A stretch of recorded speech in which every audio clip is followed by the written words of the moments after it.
Kapal pemecah es adalah kapal dengan perlengkapan khusus yang dirancang dengan tujuan memecah lapisan es di permukaan air dan menyediakan jalur pelayaran yang aman bagi kapal atau perahu lain. Tidak semua kapal dibangun untuk kelas S. Membangun kapal ke kelas S berarti lambung harus lebih tebal, dan lebih banyak scanling harus ditempatkan. Kotak sea chest perlu diatur secara berbeda tergantung pada kelasnya. Bentuk sea chest juga mungkin diperlukan untuk memastikan bahwa kotak sea chest tidak tertutup es. Sebagian besar kapal dengan ice class yang lebih kuat memerlukan beberapa bentuk perlindungan kemudi dan baling-baling.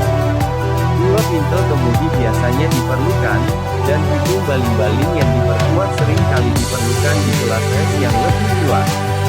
Sekat yang lebih kedap air, selain yang dipersyaratkan oleh kelas normal kapal, biasanya diperlukan.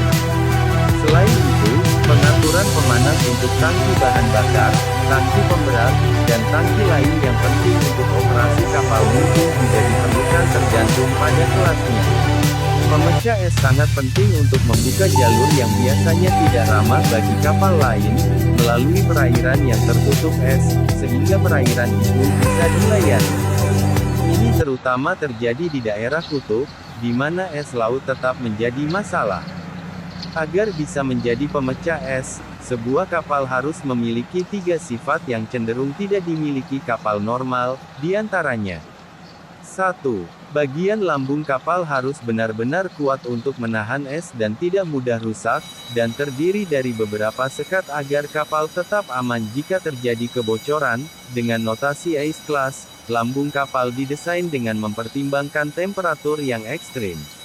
2. Memiliki bentuk dan desain kapal pemecah es, di mana bagian depan kapal mempunyai desain V-type dan biasanya melengkung ke atas untuk memungkinkan kapal naik di atas lapisan es dan menggunakan bobotnya untuk membantu memecahkan es. 3. Kapal harus kuat untuk menahan tekanan es saat bergerak maju, sehingga dapat memecahkan es di laut. Ini dilakukan dengan memperhitungkan konstruksi lambung bagian depal kapal. 4. Sistem mekanikal, elektrikal, perpipaan, navigasi dan komunikasi juga didesain sedemikian rupa agar tetap bisa berfungsi dalam kondisi ekstrim ini. Selain itu, baling-baling kapal pemecah es juga perlu ditutupi dengan pelindung agar tidak mudah rusak. 5. Mempunyai tenaga yang cukup besar untuk bisa mendorong kapal pada bongkahan es di lautan. Biasanya tenaga kapal ini didukung oleh campuran tenaga diesel, listrik, dan nuklir.